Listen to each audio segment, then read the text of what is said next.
அவங்க ஒரு வெளிநாட்டு அமைச்சரானதுக்கு பிறகு அவங்களோட பழகுற ஒரு சந்தர்ப்பம் கிடைச்சு எனக்கு சொன்னாங்க, நீங்க இனி இந்த பாஸ்போர்ட் விஷயத்தை இங்க வரப்படாது, குருவோட வீட்டுக்கு போயிட்டு அந்த 100 ரூபாய் பாஸ்போர்ட் ஒரு கிழமையில குருணை எழுதிச்சு, நீங்க தயவு செய்து யோசிச்சு பாருங்க, அவர் கதவால உள்ளுக்கு வந்து கதைக்க முந்தியே உண்மை இங்க வாங்கும், எங்கிட்ட தவறுனால உங்களுக்கு சுணங்கிட்டு இன்னைக்கு முடிச்சு கொள்ளலாம், இன்ஷா அல்லா நீங்க வார புதன்கிழமை 5 மணிக்கு போல வந்து இங்க போங்க, உங்களோட வேலை முடிஞ்சு. அப்ப அந்த ஹாம்தர் சொன்னாரு, உசைனாஜர் தேசப்பாலனை தன் காலே ஹோதான் குருவோட மக்கள் அந்த எல்லாரும் சேர்ந்து நான் 2616 வாக்கு எடுத்து உள்ளுக்காங்க. சிம்சானவங்க இப்ப இருக்கிற சேமன் எங்க இஸ்திகார்துரை எல்லாருமே என்ன அன்புக்குரிய சகோதரர்கள், வைராக்கிய அரசியல் செய்யப்பட. இப்ப எங்க ஊருக்கும் ஒரு முதல் உதவி டிஸ்பென்சரி ஒன்று அனர்த்த முகாமைத்துவ மினிஸ்ட்ரிக்கு எழுதி அனுர பிரியதர்சன யாப்பா அனர்த்த முகாமைத்துவ அமைச்சரா வந்துட்டார். 1,32,00,000 கட்டொண்டு நீங்க வந்தீங்கன்னா பிரதேச சபை மெம்பராக 2011 இருந்தேன். நான் 7 வருஷம் இல்லை. அந்த மனிதத்துவமான அரசு எனக்கு 20 ஓட்டு தான் குறைஞ்சி.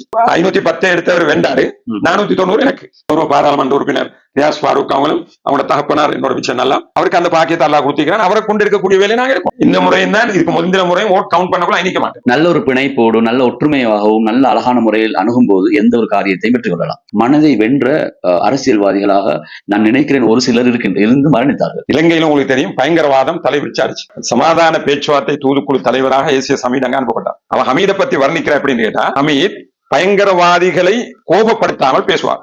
ஹல்கொல் என்ற ஒரு கஷ்டமான பிரதேசம், அங்க ஒரு பாடசாலை அமைச்சு வச்சார், வலகரைக்கு பாடசாலை, பீரியல் பட்டகொள்ளாதேனிய கல்வி மிக முக்கியமன்றத்தை வச்சு அதை செஞ்சார். இப்ப SMS சுலைமான் எடுத்துக்கொண்டால் எந்த நாள் எலெக்ஷன் வந்தாலும் அந்த குரூப்ல லீடிங் ஓட்டு எடுக்கிற அவர் தான். இன்றைக்கு ISS பக்கத்துல இருக்க கிரவுண்ட், அந்த காலத்துல வயல் ஒன்றாது விடுபட்டார்.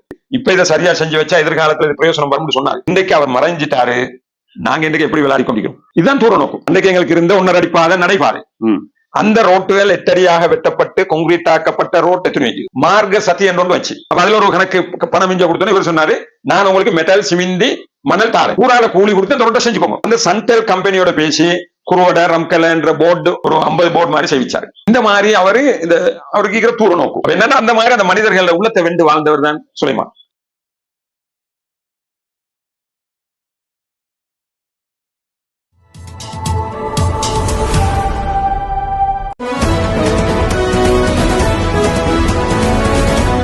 அஸ்ஸலாமு அலைக்கும் வரஹ்மத்துல்லாஹி வபரகாத்துஹு. எங்களுடைய தொடர் நேர்காணல்கள் தொடர்ச்சியாக எங்களுடைய வைஸ் மீடியா ஊடகத்தின் மூலமாக நாங்கள் தொடர்ச்சியாக வழங்கி வருவதை காணக்கூடியதாக இருக்கின்றது. அக்குர்ணையில் அரசியல் என்பது ஒரு புதுமையாகவே இருந்து கொண்டு வருகின்றது. கடந்த காலங்களில் நீண்ட காலங்கள் அரசியலில் அதாவது பிரதேச சபையில், அதே மாதிரி பார்லிமெண்ட்ல நீண்ட காலம் இருந்து எங்களுடைய அக்குர்ணையில் சேவையாற்றி எத்தனையோ நல்லுள்ளம் படைத்தவர்கள் இருந்து மரணித்திருக்கின்றார்கள்.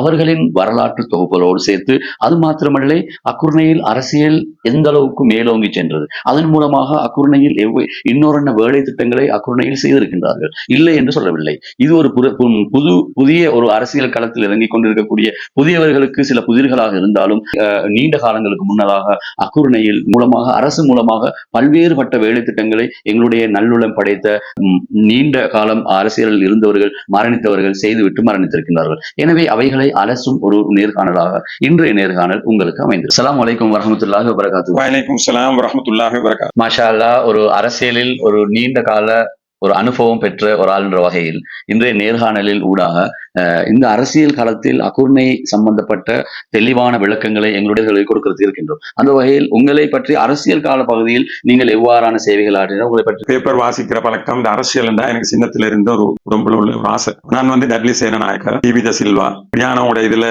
என்னோட 1977 எங்களுடைய வெளிவிவகார அமைச்சராக இருந்த மர்ஹூம் ஏசிஎஸ் ஹமீத் அவங்களுக்கு ஆதரவாக கூட்டங்களுக்கு போறது, இப்படி எல்லாம் இருந்துட்டு அவங்க ஒரு வெளிநாட்டு அமைச்சரானதுக்கு பிறகு அவங்களோட பழகுற ஒரு சந்தர்ப்பம் கிடைச்சு. நான் ரொம்ப சந்தோஷப்படுறேன்னு ஒரு முறை நீங்க நம்புங்க. அவங்க வெளிநாட்டு அமைச்சராக இருக்கிற நேரம் ஒரு வெள்ளிக்கிழமை நான் போயிட்டு அங்கே செக்யூரிட்டி நிற்கிறேன். நான் செக்யூரிட்டியால் உள்ள கூட இல்லாண்டேன். அந்த அவங்களுக்கு லேண்ட் போனுக்கு ஒரு இது படுது, வெளில இன்னைக்கு நான் உடட்டே வந்தேன். அப்ப நான் அங்கே போனா அவங்களோட தம்பியோ தெரிவிக்கிறேன், மிஸ்டர் கபூர் உண்டு. அவர் அங்கே பார்த்து கொண்டு இந்த தொகுதியில யார் வந்தாலும் எடுத்துருவார். அப்ப அதை என் மனசுல பெரிய ஒரு சந்தோஷத்தை ஏற்படுச்சு. அன்றைக்கு நான் ஏன் போனேன்டா, எனக்கு ஒரு கடவுச்சீட்டு பாஸ்போர்ட் இருக்கும். அந்த நேரம் ஒரு பாஸ்போர்ட் 100 ரூபா. ஆனால் இந்த வாப்பாட பெர்த் சர்டிபிகேட், இந்த வாப்பாட பெர்த் சர்டிபிகேட், இந்த ஐடென்டி கார்டு பெர்த் சர்டிபிகேட் இதெல்லாம் கொடுக்கும். ஆனா என்கிட்ட இருந்தது எந்த பெர்த் சர்டிபிகேட் மட்டும், என் ஐடென்டி கார்டு இல்லை. நான் இவங்கள்ட்ட போய் சொன்னேன், சார் இப்படித்தான் நிலைமை, இது மட்டும் தான் நாங்க வந்து அவர் என்னமோ ஷோர்ட்டா எழுதி கொண்டாரு. எனக்கு அது என்ன எழுதினு விளங்கல. அவங்க என்ன செஞ்சாங்கன்னா அந்த தேவையில்லாத டாக்குமெண்ட்ஸ் எல்லாம் இல்லாம எனக்கு சொன்னாங்க, நீங்க இனி இந்த பாஸ்போர்ட் விஷயத்தை இங்க வரப்படாது. குருவோட வீட்டுக்கு போயிட்டு தயவு செய்து யோசிச்சு பாருங்க, நாங்க அப்படி போனோம்னு ஒரு மனித நேயத்தோட நீங்க குருவடை போயிட்டு லேசா எடுத்துக்கங்க சொல்லி தரக்கொலை இந்த மனிதனோட எங்களுக்கு ஒரு பாசம் வருமா வராத. அப்ப அந்த 100 ரூபாய் பாஸ்போர்ட் ஒரு கிழமையில குருநெல் எழுச்சி அப்படியே நாங்க பழகி கொண்டு இருக்கும் போது ஒரு முறை எலிபென்ட் பாஸ் அவங்களோட வீட்டுல இருக்கும் போது ஒரு தாயொண்டு ஒரு தூரமா நடந்து வார ஜன்னலால விளங்குது. அப்ப இவங்க அமைச்சராய்க்காங்க. நீ படிப்பிச்ச சேர் ஒருத்தர் இருந்தா அவரு பேரும் ஹமீத். அவர் அசிஸ்டன்ட் இவங்களுக்கு இந்த அவரை கூப்பிட்டு அந்த உமா வாரா அவட அந்த வேலை முடியலையான்னு கேட்டாங்க. பதில் சொன்னாங்க, சார் புதன்கிழமை தான் முடியும். நீங்க தயவு செய்து யோசிச்சு பாருங்க, அவர் கதவால உள்ளுக்கு வந்து கதைக்க முந்தியே உமா இஞ்சி வாங்கும். எங்கிட்ட தவறுனால உங்களுக்கு சொன்னங்கிட்டு இன்னைக்கு முடிச்சு கொள்ளலாம். இன்ஷா அல்லா நீங்க வார புதன்கிழமை 5 மணிக்கு போல வந்து இங்க போங்க, உங்களோட வேலை முடிஞ்சு. அப்ப அன்றைக்கு நான் யோசிச்சேன், சஹாபாக்கள் செஞ்ச அரசியல் அதனால மனிதன் அந்த அவ வரக்கொலை அதை மனதில் வச்சு வண்டையிலேருந்து நான் அவங்களோட நெருங்கி பழகி இதுன்ற வகையில 2011ஆம் ஆண்டு குணக்கணக்கில் பன்சலையில ஒரு முதியோர் உலக முதியோர் தின கூட்டம் ஒண்ணு நினைச்சு. அப்ப அந்த ஹாம்தர் சொன்னாரு, உசைனாஜர் தேசப்பாலனை தன் காலே வந்தேன். அப்ப அங்க வந்தோடனே இந்த கதை அங்கே மிஞ்சம் எல்லாம் பரவினோடனே சுலைமான் துறையும் நீங்க சபாவை கேளுங்கன்றார். அப்ப அல்லா இருக்கிற வேலை அந்த நேரம் கூறின எல்லாருக்கும் ஒரு தரையில சீக்கிர சிஸ்டத்தை தரையலாதே எல்லாருக்கும் ஒரு கொடுக்கல. குருவோட மக்கள் அந்த எல்லாரும் சேர்ந்து நான் 2616 வாக்கு எடுத்து உள்ளுக்காங்க. இந்த நோக்கம் இந்த மர்ஹூம் ஹமீத் அவங்க அந்த ஆடம்பரம் இல்லாத சதக்கத்துள் ஜாரியான்ற எண்ணத்தோட செஞ்சதை நான் நேர்ல கண்டேன். யாரும் சொல்ல நேர்ல கண்டேன். அப்ப அதுக்கு பிறகு எனக்கு நினைச்சது, நாங்களும் இந்த மாதிரி இது ஒரு சதக்கத்துள் ஜாரியாவா செய்வோம். இந்த வகையில மர்ஹூம் SMS சுலைமான், லைட் மோல் ஹரிந்துரை, சிம்சான் அவங்க, இப்ப இருக்கிற சேமன் எங்க இஸ்திகார் துறை, எல்லாருமே என்ன அன்புக்குரிய சகோதரர்கள். ஏன்னா நான் அரசியல் செய்த நட்பு அரசியல், வைராக்கிய அரசியல் செய்யப்பட. டாக்டர் மரூப் அவங்க காலம் சென்ற அவங்க மத்த கட்சி, நான் அவங்கள்ட்ட போய் எத்தனையோ வேலை வாங்கிக்கிறேன். அப்ப அவங்க சொல்லிட்டு சொல்லுவாங்க, நீ கெட்டிக்காரன்டப்பா, ஏன்னா மக்களுக்கு சேவை செய்யக்கூட நாங்க கட்சியா பிரிக்கிறேன்டா, இந்த நாட்டுல கட்சிக்கு நிதி இல்லை, பொதுச்சலியில இருக்கிறேன். அப்ப நாங்க அவங்கள அன்பு காட்டி வேலை வாங்காம மக்கள் விருப்பத்துல தானே அவங்க சேமன் ஆகிறாங்க அப்படின்ற அடிப்படையில தான் நீங்க நிச்சயமா அந்த வகையில அல்லா பெரியவன். இப்ப எங்க ஊருக்கும் ஒரு முதல் உதவி டிஸ்பென்சரி ஒன்று. அப்ப பிள்ளைகளோட இன்ஜெக்ஷன் அடிக்கிறது இதெல்லாம் ஹலிந்துரைட்ட சொல்லி நான் ஜெயிப்பிச்சேன். அதை இன்றைய காணப்போ நான் சந்தோஷப்படுறேன். இப்ப அதே மாதிரி எங்க ஸ்கூல் இருக்கும் உயரத்துல கீழே இருந்து இந்த மண் சரிவாரு. ஒரு முறை தொடர் மலைக்கு பெரிய மண் சரிவாரு. நான் எழுதி எங்களுக்கு ஒரு அனர்த்த முகாமைத்துவ மினிஸ்ட்ரிக்கு எழுதி அது ஒன்றும் நான் விட மாட்டேன்.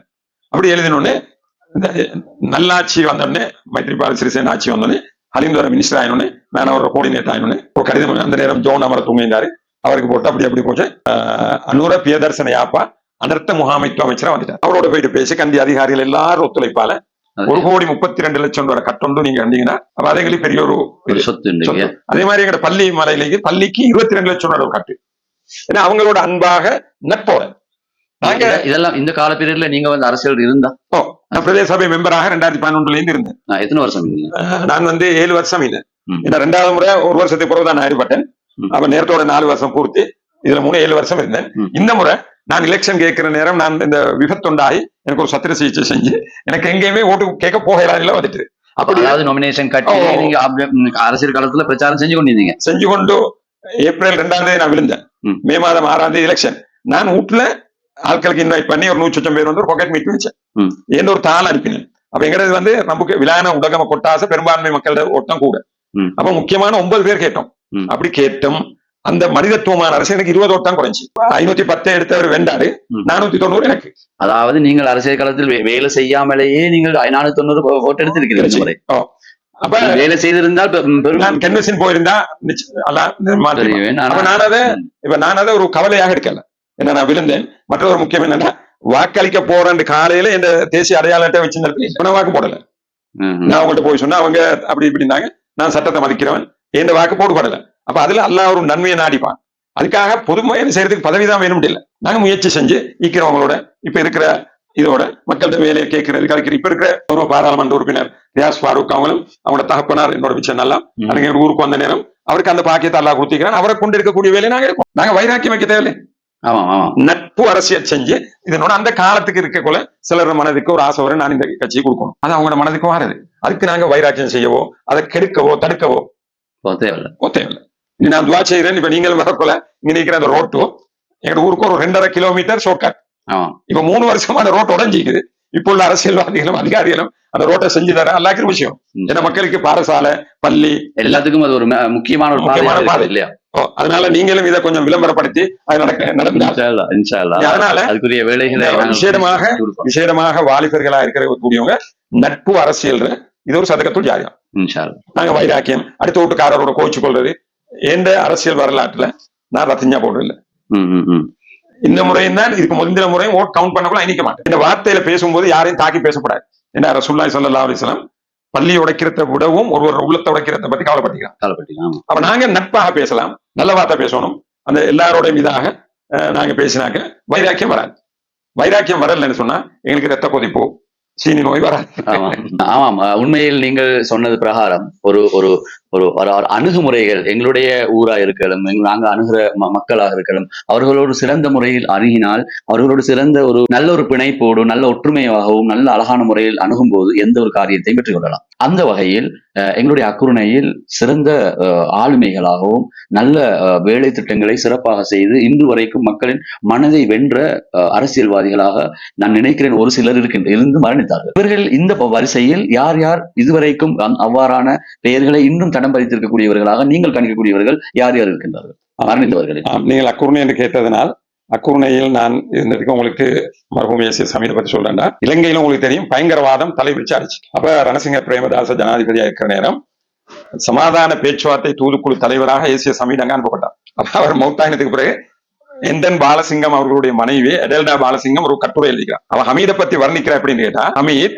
பயங்கரவாதிகளை கோபப்படுத்தாமல் பேசுவார். அவங்களுக்கு ரத்தம் கொல்றது கோபிக்கிறது சிம்பிள் தானே.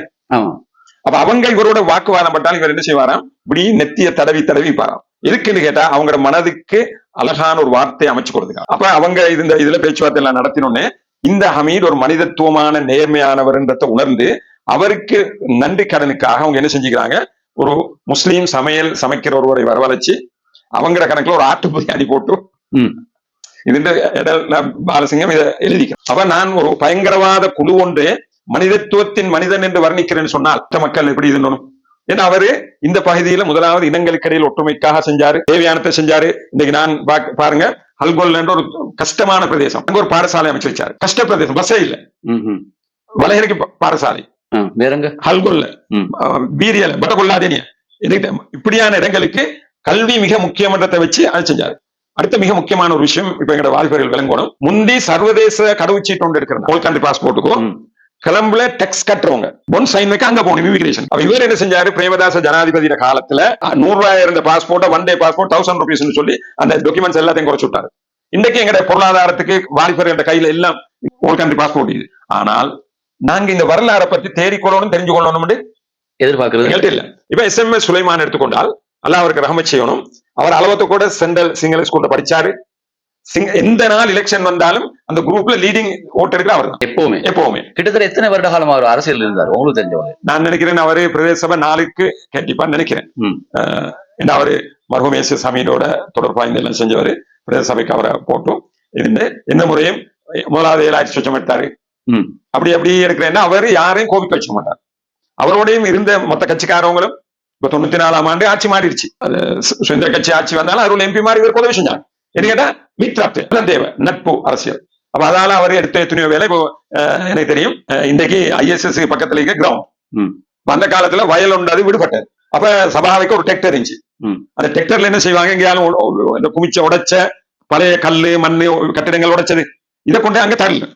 அப்ப நாங்க ஒரு நாள் கேட்டேன் இது என்னத்துக்கு, இப்ப இதை சரியா செஞ்சு வச்சா எதிர்காலத்துல பிரயோசனம் வரும்னு சொன்னாங்க. இன்றைக்கு சிலர் அவரை விமர்சிச்சு ஏசினாங்க, இப்படி மண்ணை கோந்து போட்டு நாசமாக்குற அப்படின்ட்டு. இன்றைக்கு அவர் மறைஞ்சிட்டாரு, நாங்க இன்றைக்கு எப்படி விளையாடி கொண்டிருக்கிறோம். இதுதான் தூர நோக்கம். அவரு பாதைகளை மிகவும் முன்முறுஷமாக நின்று எல்லா ஊர்களுக்கும் பாதை நிறுவனம் செல்ற ஒரு தூர நோக்கோடு அவர் செயற்பட்டதாகவும் தகவல். நிச்சயமாக இப்ப இன்றைக்கு எல்லாரும் காப்பட் ரோடு தானே கேட்கிறோம். அன்றைக்கு எங்களுக்கு இருந்த 1.5 அடி பாதை நடைபாதை. அந்த ரோட்டுகள் 8 அடியாக வெட்டப்பட்டு கொங்கிரீட் ஆக்கப்பட்ட ரோட் எத்தனை வைக்குது. குருவடைக்கு சுலைமான் கந்தண்டக்குள்ளே அவர் சின்னமிக்குது. இது மாதிரி எல்லா இடத்துலயும் அவர் என்ன செய்வார், மாஷா அல்லாஹ் அந்திவட வருவாரு. அந்த ஊர்ல இருக்கிற ஆட்களை கூப்பிட்டு உங்களுக்கு இந்த ரோட்டை வெட்டணுமா, நீங்களும் சப்போர்ட் பண்ணுங்க. எங்கட பக்கத்தால இந்த எங்கட ஊர்ல இந்த மீசாம் பள்ளித்தால வயல் ரோடு வழி வருது. அப்ப அது ஒரு மையத்தை கொண்ட கூட சேத்துல தாண்டு வந்தாங்க. அவன் அவர் நான் பேசிக்கிட்டு இருக்கேன். அந்த நேரம் விஜயபால மெண்டிஸ் போக்குவரத்து அமைச்சராக இருக்கிற காலம் மார்க்க சத்தியன் ஒன்று வச்சு அப்ப அதுல ஒரு கணக்கு பணம் மிஞ்ச கொடுத்தோன்னு இவர் சொன்னாரு, நான் உங்களுக்கு மெட்டல் சிமிந்தி மணல் தாரேன், ஊரால கூலி கொடுத்து தொடர்ந்து செஞ்சுக்கோங்க. மாஷா அல்லாஹ். அது மாதிரி எத்தனையோ இடத்துக்கு கொடுத்தாரு. அடுத்தது இப்ப எங்கட ஊரும் மத்த ஊருக்கு பேரு சொல்ல தெரியும். அப்ப அவரும் என்ன செஞ்சாருன்னு கேட்டா, அந்த நேரம் சன்டெல் ஒரு பிரைவேட் டெலிபோன் லேண்ட் போன் மாதிரி பாவிக்கிற சன்டெல், அந்த சன்டெல் கம்பெனியோட பேசி குரோட ரம்கல என்ற போர்டு ஒரு 50 போர்டு மாதிரி செய்விச்சாரு. இந்த மாதிரி அவரு இந்த அவருக்கு இருக்கிற தூர நோக்கு இல்ல என்று இப்ப கிடைக்கிற மாதிரி அந்த வசதி இல்ல. இப்ப அந்த நேரம் இருந்த அந்த பிரதேச சபை அங்கத்தவர்களோட நட்பாக எதிர்ப்பு இல்ல. அவர் இருந்த காலம் எல்லாம் பட்ஜெட் வந்து வாக்கெடுப்பு கூட்டணி ஏகமனதாக, அது ஒரு பெரிய விஷயமே. அப்படி பட்ஜெட் வந்து ஏகமாத்திக்கும். என்னன்னா அந்த மாதிரி அந்த மனிதர்கள் உள்ளத்தை வென்று வாழ்ந்தவர் தான் சுலைமான். இப்ப உள்ளவங்களும் இதை பின்பற்றி இவங்க வரலாறு தேடும். யாராவது அந்த அரசியல் அனுபவங்களை பெற்றுக்கொண்டு அவர்கள் செய்து அணுகிய முறைகளை கையாள்வது இப்போ காலத்தில் ஒரு தேவையாக. இது மாதிரி இலங்கையில் அதிகமான அரசியல்வாதிகள் இருக்கிறாங்க. நான் இப்ப எங்கட பகுதியை பத்தி சொன்னேன்.